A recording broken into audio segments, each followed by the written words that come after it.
লাগছে?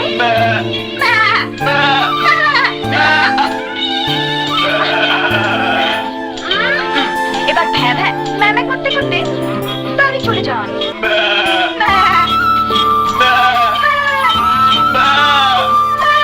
দুজন দুজনার ভালোবাসার এক গল্প পারিবারিক দণ্ড নিয়ে এই ছবিটি তৈরি করেছেন আবু সাইদ খান।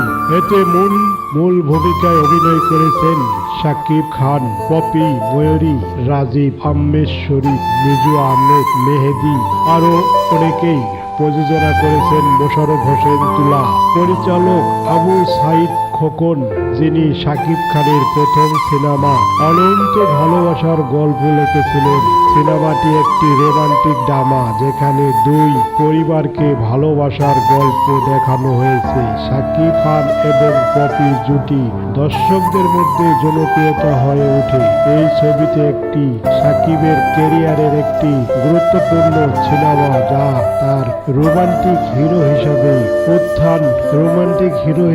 উত্থান সহায়তা করে। ছবিটি বক্স অফিসে মাঝামাঝি সফল পায় এবং শাকিব পপি জুটিকে দর্শকরা পছন্দ করে। শাকিব খান প্রধান ভূমিকায় রোমান্টিক হিরো হিসাবে, সাদিকা পারভিন পপি হিরোইন শাকিবের সাথে প্রথমবারের মতো জুটি বেঁধেছেন এই সিনেমায়। সঙ্গীত পরিচালনা করেছেন সাজ্জাদ হোসেন। সিনেমাটির সঙ্গীত রোমান্টিক এবং যা দর্শকদের মধ্যে এখনো জনপ্রিয়তা। গানগুলো শাকিব পপি কেমিস্ট্রি দেখা যায়, যা ছবির সফলতা বাড়িয়েছেন। সঙ্গীতের মাধ্যমে প্রেমের গভীরতা ফুটিয়ে তোলা হয়েছেন এই ছবিটিতে। জনপ্রিয় গানগুলোর মধ্যে রয়েছেন আমরা শুধু দুইজন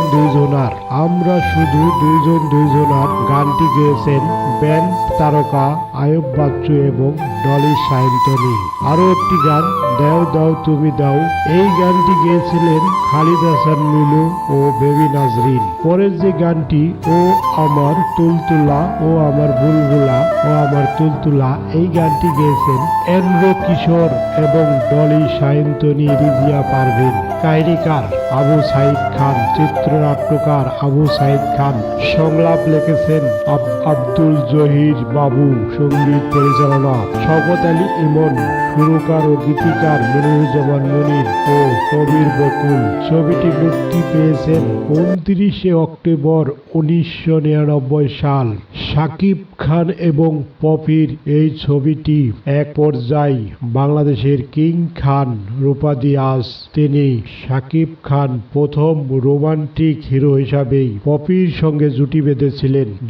দুজনার এই ছবিটি আপনারা কারা কারা দেখেছেন অবশ্যই এই ভিডিওর নিচে একটি কমেন্ট করে জানিয়ে দিবেন এবং আপনাদের মতামত জানাবেন। সকলকেই ধন্যবাদ।